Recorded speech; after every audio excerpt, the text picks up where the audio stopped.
Welcome to Street Science TV. Make sure you hit the like button, share, and subscribe. Also, you can hit that bell right there on the screen so that when I do drop a video or go live, you will be notified.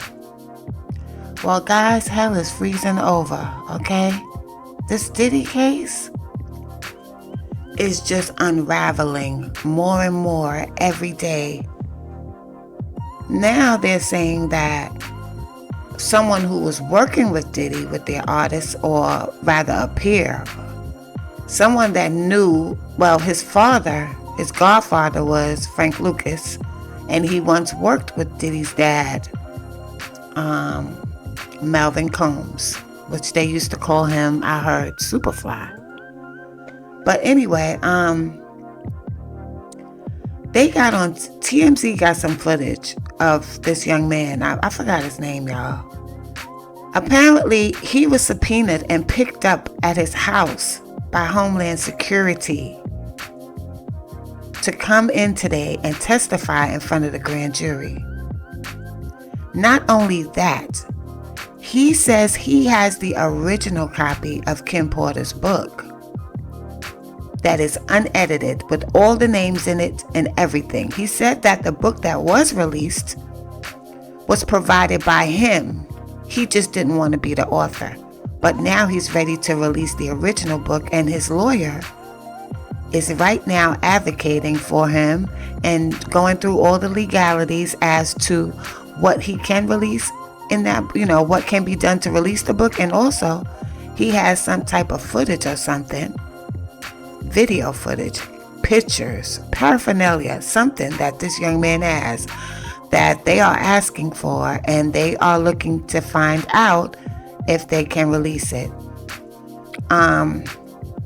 This is not a game. This is really serious, what's going on here, and I'm just in shock. I don't know about you guys, but I am in shock. Can you imagine the names that are going to be affected if that book comes out?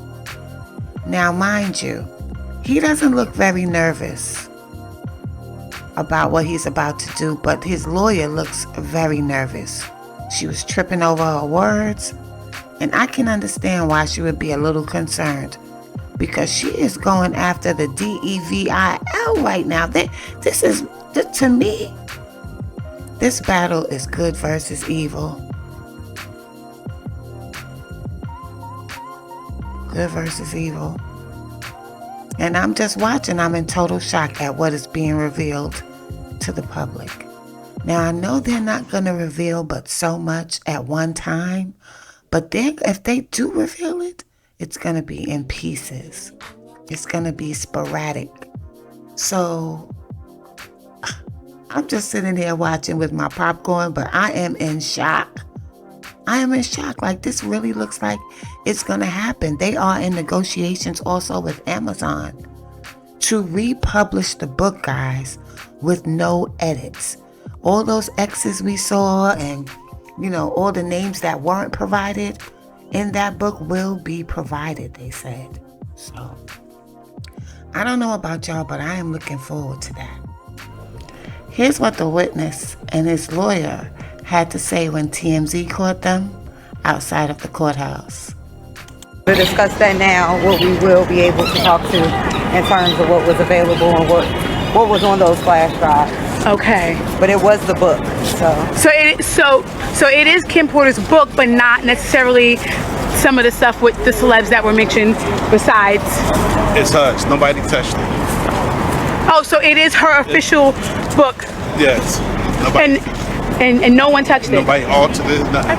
So it's not the copy that the gentleman said that he was selling before, no? No. It's two different copies. That one was edited, and we have the original copy. So you're saying that the other copy was an actual real copy, even though the family said it wasn't? It was a derivative work. It was edited. The only way the family say that is because,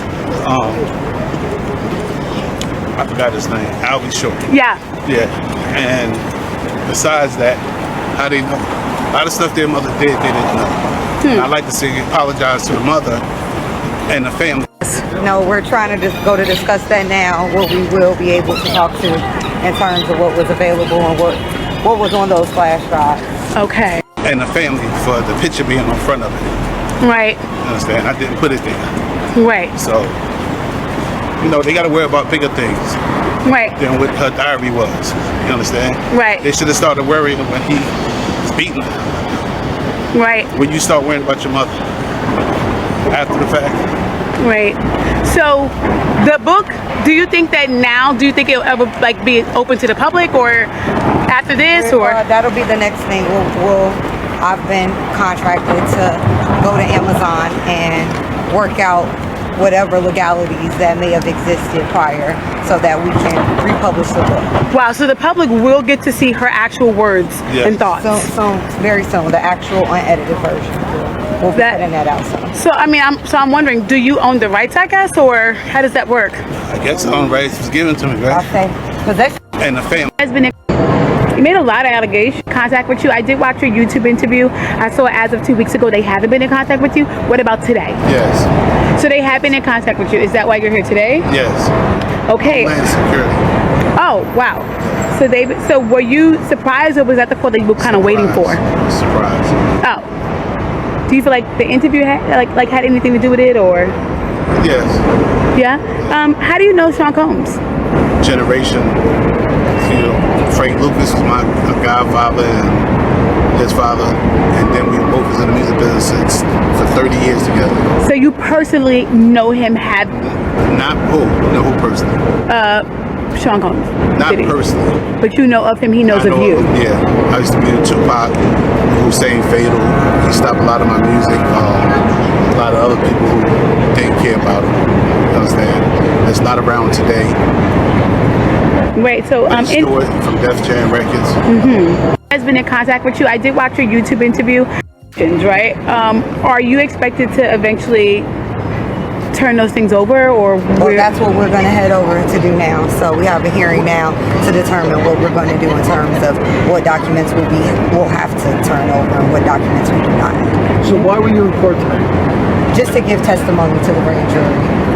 He was subpoenaed by the court, so as we all know, if you don't answer a subpoena, the marshals will come to your house as they came to his house and they will bring you here. So that's why we're here today. I know you can't mention celebrities per se. You did mention some in the interview. So just to clarify, you can back that up with actual factual footage. We have, it's things that we have, but we got to go to the other courthouse. So I don't know if that's any more questions, but we got another hearing to go. Are you nervous or do you feel cool? Nah, I ain't never nervous. The only thing that's fair to me is God. Well, there you have it, guys. They have announced that they're going to reissue Kim Porter's book. And I am here for it. I'm here for it. But the only thing that I'm really concerned about is the children. Of course they're in denial that's their father. They already lost their mother, especially Kim Porter's children. And it's very sad the way it's going to affect them. They're innocent. They didn't have anything to do with this. But at least the young men are grown. And I hope that they can get out of this, sort of mindset, because it seems like they are gung-ho for their dad. And they're not understanding the severity and the seriousness of what he has done. And Quincy and Christian, how are they going to feel if it comes out that Diddy was responsible for their mother's demise? Sad. I hope they don't turn this case into a spectacle. I hope they don't turn this case into a spectacle, because this is serious. These people have had influence over us and everyone we love, everybody that listens to them, and they didn't have good intentions. And some of the frequency and the direction that we've been going in could possibly be because of this brainwashing that happens through these artists. So I think we should pay more attention to that, because now is the time to change the energy. And we definitely need to change the energy. But let me know what you guys think in the comments. Peace and love.